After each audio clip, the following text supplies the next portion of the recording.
Left unsaid.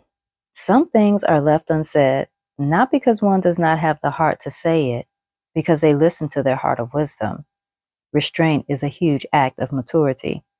I had a dream about swallowing a ring, and it wasn't a small ring. You know the point right before you complete the swallowing process where you can stop it from going down your throat? That reaction that tells you something just isn't right. In the dream, I tried for a brief moment not to swallow this ring, but ended up swallowing it anyway.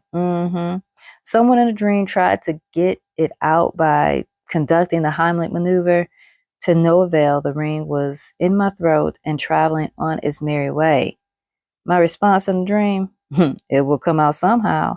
I don't know when, but I hope it is not painful. When my first alarm went off, I told myself I needed to remember the dream because it was or had some type of significance because it was quite vivid. I remembered and I wrote. When I woke up to the second alarm, I was still in a fog and I didn't think I had something that I was going to write about.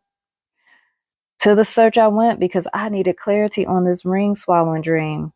Long search short, and in Jamie's definition, having restraint in what is said, not saying things when it is not time for them to be said, and to be patient with my delivery of what needs to be said, for at times people are not ready to hear what needs to be said.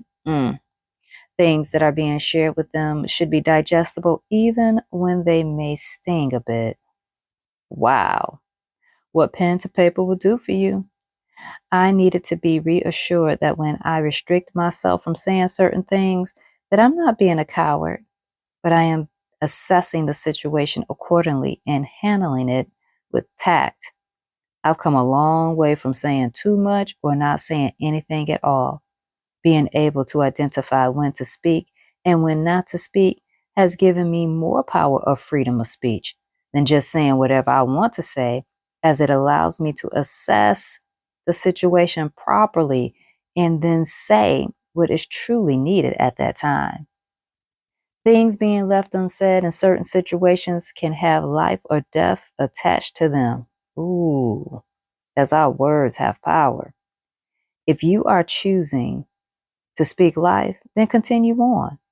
If you are not choosing to speak life to yourself and others, then not saying anything may be the best choice. For in you speaking death unto others, the same could occur to you. For as you give, you receive, which is why I decide each day to speak life into situations that are not fruitful. I want others to bear positive fruit, even if they are not around me. If they are doing things in their life to block that, that is on them.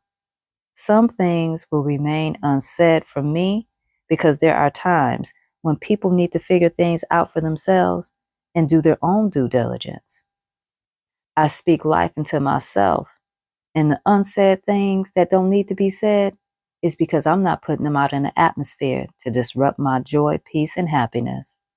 May you learn what needs to be said when it needs to be said and say it with positivity. And other times, just leave it unsaid. It's probably best for the both of you.